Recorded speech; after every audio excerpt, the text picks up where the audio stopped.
اب ایک انٹرسٹنگ بات یہ آ رہی، پیغمبر گزر رہے تھے اور جا رہے تھے بچتے ہوئے مکے کی گلیوں سے کہ پیغمبر نے محسوس کیا کہ پیچھے کوئی آ رہا ہے. تو پیغمبر نے یہ گمان کیا، پیغمبر کو یہ لگا کہ کوئی دشمن آ رہا ہے، کوئی مشرک پیچھے آ رہا ہے، کوئی کافر آ رہا ہے. ظاہر سی بات ہے دشمن طاق میں سے ہی ہو سکتا ہے کوئی پیچھے آ گیا ہو. تو پیغمبر نے اپنی چال اور تیز کر دی اور اسی تیز چلنے کے چکر میں پیغمبر کے پتھر سے ٹھوکر لگی اور آپ کے انگوٹھے سے خون نکلنے لگا.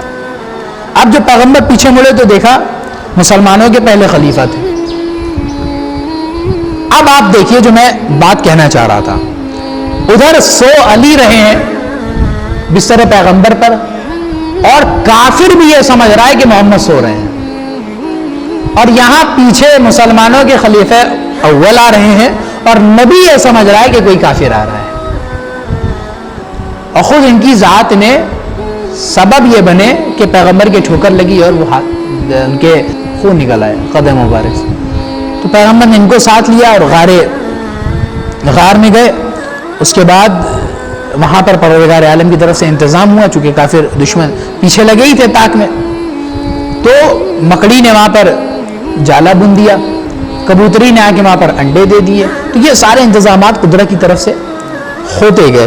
تو اب یہاں پر یہ ساتھ میں تھے پہلے خلیفہ رسول اللہ کے ساتھ، مولانا کائنات وہاں سو چکے ہیں. اب ادھر کا جو تاریخ قصہ بیان کرتی کہ صبح ہوئی تو لوگوں نے دروازہ ڈھکیلا، توڑا، اندر داخل ہوئے تو دیکھا بستر پہ علی ہیں. اب آپ سوچئے مکہ، پورا مکہ محمد اور علی کے مخالف ہیں، اس کے باوجود علی اکیلے کھڑے. اب آپ ہمت دیکھیے، شجاعت دیکھیے، اور ابھی کیا عمر ہے مولا کائنات. تو اب یہ لوگ پیچھا کرتے کرتے خیر اب یہ ایک شخص پہنچا بھی سراقہ نام کا اس غار تک، اور وہاں پر جیسے ہی غار میں وہاں پر ایک سانپ بھی دکھا تو پہلے سانپ رونے لگے. تو پیغمبر نے کہا کہ بھئی روتے کیوں؟ اللہ ہمارے ساتھ ہے، ان اللہ معنا، اللہ ہمارے ساتھ ہے، رو کیوں رہے ہو؟ اب نہیں پتا کہ یہ رونے کے ذریعے سے کیا درشانا چاہ رہے تھے، یہ کیا بتانا چاہ رہے تھے. چونکہ باہر ایک شخص بھی تھا کہ جو ان کی طاق میں تھا، جسے محسوس ہو رہا تھا کہ باہر اندر پیغمبر ہوں گے.